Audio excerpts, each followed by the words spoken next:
Slow background music. There he is. Yeah. Dr. Gallen, Yes, Luke. I want to ask you a couple questions, okay? Yes, Luke. What's your opinion on the paranormal? Like, do you believe in ghosts and that kind of thing? And auras and spirits. Yeah. No. No? Yeah. So, but do you believe in like angels and that kind of thing? Oh yeah, I like angels. Okay. So you believe in that side of the paranormal, but you wouldn't say that. But you wouldn't say you believe in ghosts. Correct. Okay. Okay, Jackie, do you believe in the paranormal?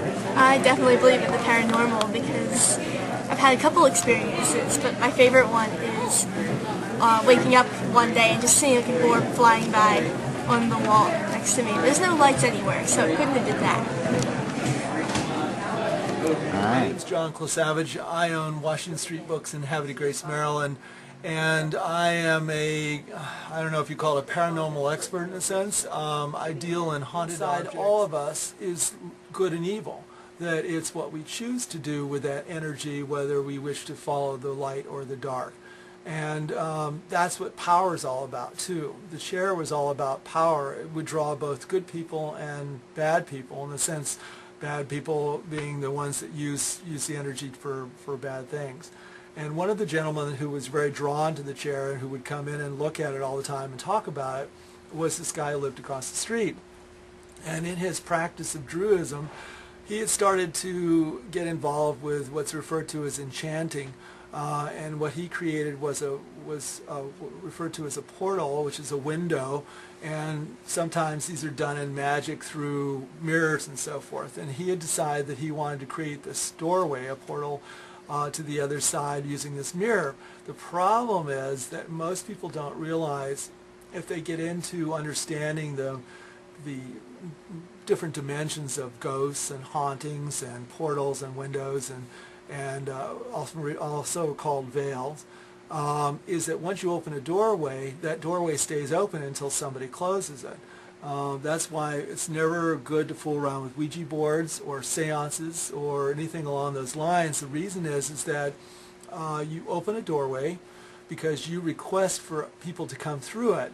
And typically what happens is when you open a doorway is good doesn't need the doorway. Angels don't need a doorway to come in and help you. Good spirits don't need a doorway to come. They don't have to be invited in. Evil has to be invited in. You have to ask it to come through the door. And when you do a Ouija board or you do a seance, you're asking them, you're inviting them to come through. Well, of course, what happens is this is a great opportunity for a very dark entity to enter into the store or enter into your house or your home or anything else like that. And in this case, by creating a portal, he opened a doorway, and what he found was coming through it all the time was very dark and very scary. And it got to the point that he was having to make up protection stones to protect him from the objects that were coming through the doorway, because he didn't know how to close it. And at this point in his life, when he would come into the store, the shadow kind of followed behind him, and it would be equivalent to a very dark spirit, is the way I would describe it. But it was there. You could sense it. You could see it all. All right, so here I am. It's night, obviously, as you can see. I'm just parked, getting ready to go to Jericho Bridge. Yeah. Hoping something eventful is going to happen. You know.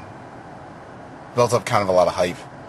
Talking to John Savage and people who've had experiences, so I'm hoping something's going to come out of it. I don't know yet. I'm a little skeptical, but we'll see. Here we are, folks. Jericho Bridge. Fantastic. Oh, my God. Well, that wasn't so bad.